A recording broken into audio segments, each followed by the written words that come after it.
Hi, my name is Daisy. I'm 18 years old. Before I start, tell me, have you ever had nightmares about being stuck in a narrow hallway and you can't get out? Well, that's exactly what my story's about. My best friend Olive and I like caving. We choose complex caves to get more of an adrenaline rush. But there was one cave which I still wouldn't dare go down to.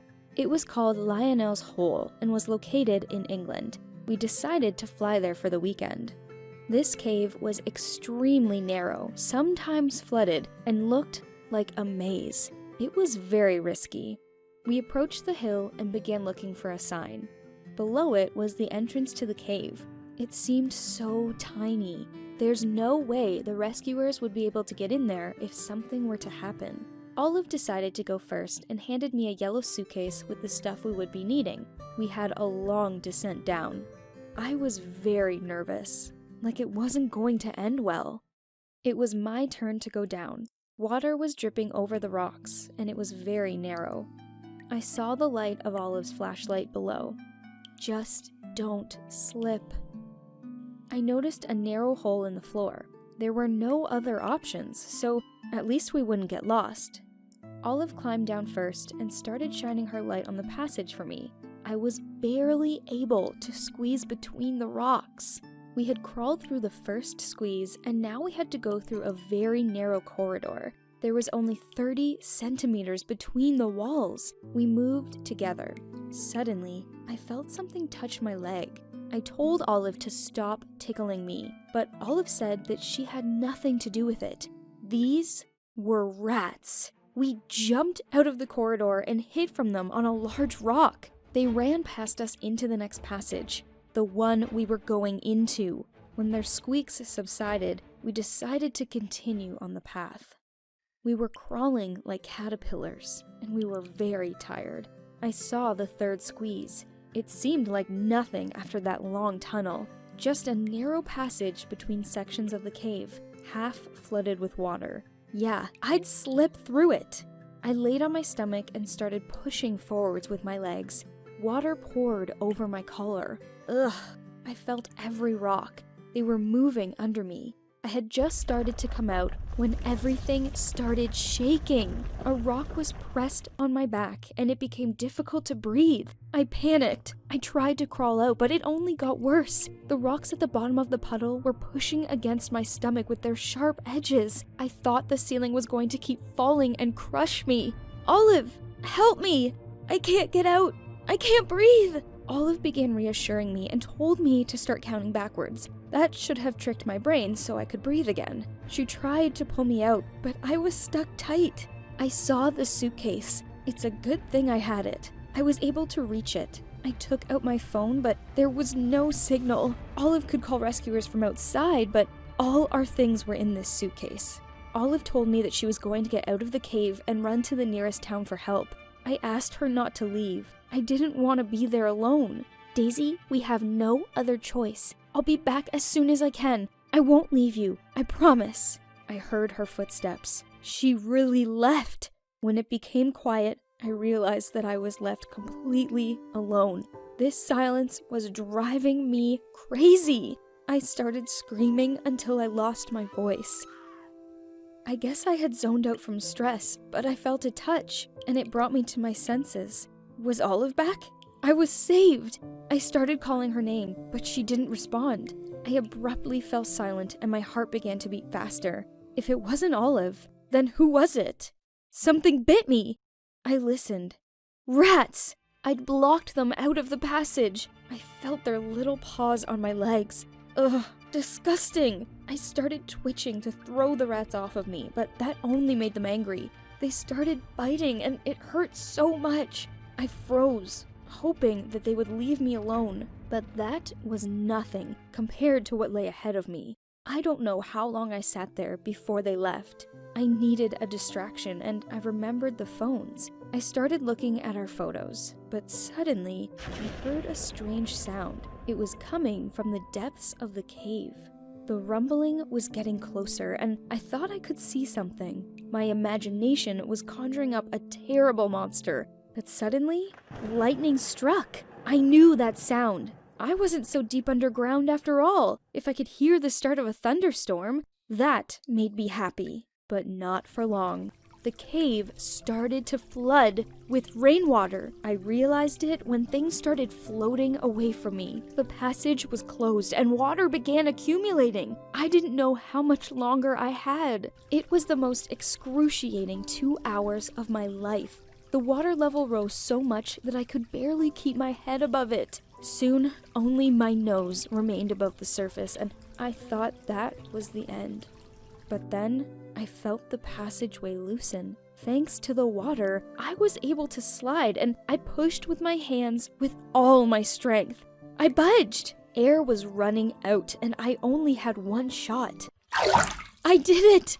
I grabbed the phone and started crawling along the tunnel. It flooded quickly. When I got out, I saw rats climbing up that big rock.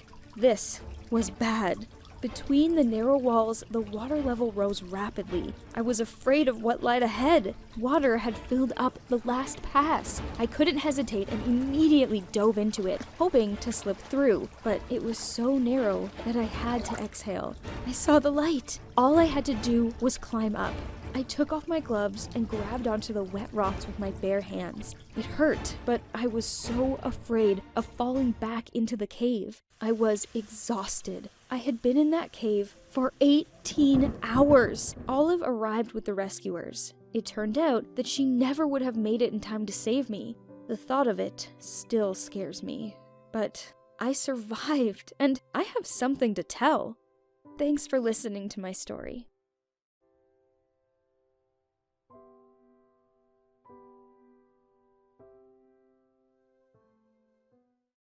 They say that every family has its skeletons in the closet. Only, in mine, they're buried in the backyard. Hello, I'm Peter. I'm 20, and here's what happened to me. I live with my father and mother. Over the past 3 years, Dad's business has been taking off. We moved to a new house much larger than the old one, got a new car, and I was even allowed to get a dog. That Saturday, my dog Milo and I were home alone when a courier developed an unexpected package addressed to me. The sender was unknown, but there was a note attached. Quick, try me. I tore off the packaging and found the coolest metal detector. I thought it was a surprise from Dad. Recently, he had been giving my mom gifts. Of course, I immediately took it out to the yard. I got a signal at the fence in the farthest corner of the garden. I dug several times with a stick that I found nearby. The signal got stronger. The ground was loose and easily crumbled, but since I did not find anything on the surface, I decided to go get a shovel. Milo stayed there and began to dig vigorously. When I returned with the tool, the dog ran to me and threw something on the grass at my feet. Good thing I didn't have time to have breakfast that morning. Neither mother nor father answered my call. Milo was running around the yard with his find, and he was barking loudly. I didn't know what else to do and called the police. Then everything was as if out of a movie. Cars, special equipment, people in uniform, everything was out of control. And this was in the backyard of our house. Soon, father and mother arrived. They were also very alarmed. That night, when I was lying in my bed and thinking over everything that had happened that day, I again heard the howling of sirens, a knock on the door, and a commotion on the first floor. I looked out the window and saw that my father, handcuffed, was being put into a car. It was the most unexpected end to a crazy day. I had a lot of questions, but my mother did not want to discuss anything with me and spent the whole day in her room. When I went to school the next morning, everyone already knew everything, and much better than I did. On our property, the police discovered the bones of a man, a gun, the metal detector found that, and a bag of money. On the money, my father's fingerprints. And then, a lot of different information surfaced about the illegal affairs of my dad and his illegal business. The whole school was in my ear. The word mafia haunted me on every corner. They poked me and someone shouted swear words at me. I couldn't handle even 2 classes and just ran home. At home, my fears were confirmed, and my mother told me that all the rumors about my father were true. Plus, the fact that they found his prints in the grave in our backyard. I just couldn't believe it. As a father, he really ran not-so-good businesses, such as strip clubs and several gambling establishments disguised as bars. He was released on bail, and he had already been behind bars for several days when I first went to visit him. First, he asked me how it turned out that I was running around with a metal detector in our backyard. I told him about the anonymous gift, and that I was sure it was from him. Then, my father nodded empathetically and said, "How cleverly they set me up."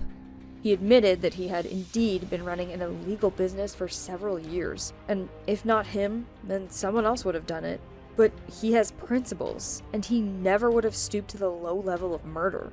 About 2 weeks ago, an important meeting took place with people much more powerful and dangerous than him. In order not to lose his job, he promised every month to give part of his share to them. This money was found in the ground, along with the poor fellow buried nearby, and on that money there were fingerprints. Milo and I also turned out to be pawns in this game, and without suspecting anything, played a great role in removing father from the playing field.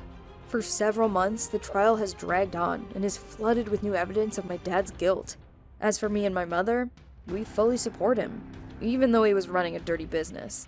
It's not easy for us either. They recognize us and point fingers. Fine, let them. What do you think about the kind of activity in which my father engaged? And how do you feel about the mafia? Write in the comments.